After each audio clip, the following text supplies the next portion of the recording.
Сәлем достар, бүгін сіздерге сметанник пирогын жасап көрсететін боламын. Ол үшін бізге май, иліктен өтілген ұн, шекер, жұмыртқа және разрыхитель керек.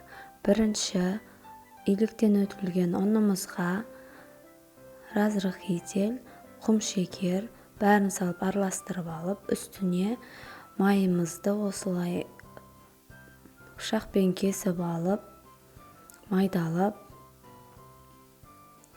песочный тесто жасаймыз.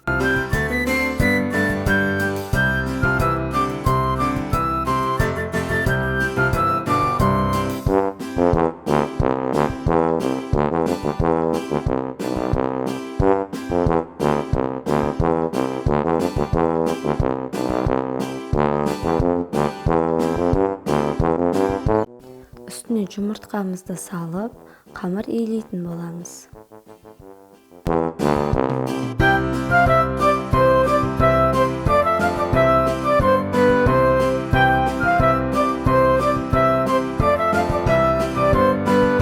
Иленген қамырымызды салафанға салып, холодильникке жарты сағатқа қоямыз.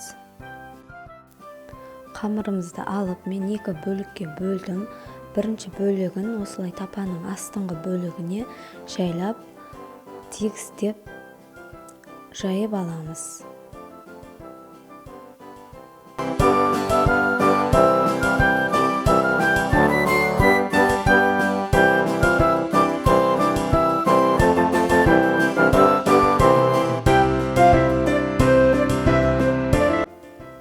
Қасықпен тегістеп жібереміз осылай.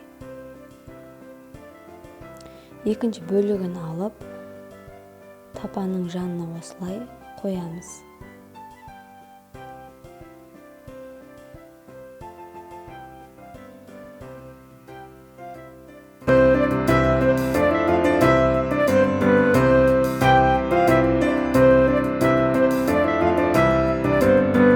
Жан-жағын қасықпен тегістеп аламыз.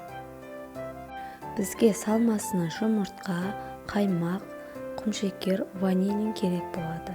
Енді салмасын дайындаймыз. Қаймақты,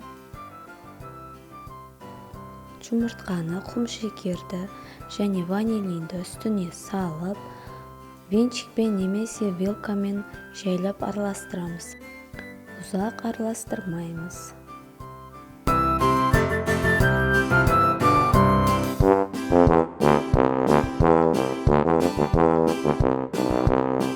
Тападағы қамырымызды тағы жан-жағын тегістеп жіберіп, вилкамен осылай тесіп-тесеміз және салмамызды саламыз. Қатты түсірудің қажет жоқ, азғантай түсіреміз.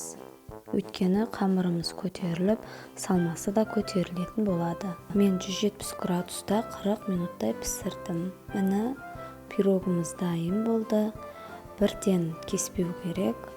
Толықтай суығаннан кейін барып кескен дұрыс. 2 сағаттан кейін кестім. Міне пирогымыз дайын, тәтті болды. Сіздер де жасап көріңіздер. Ас болсын.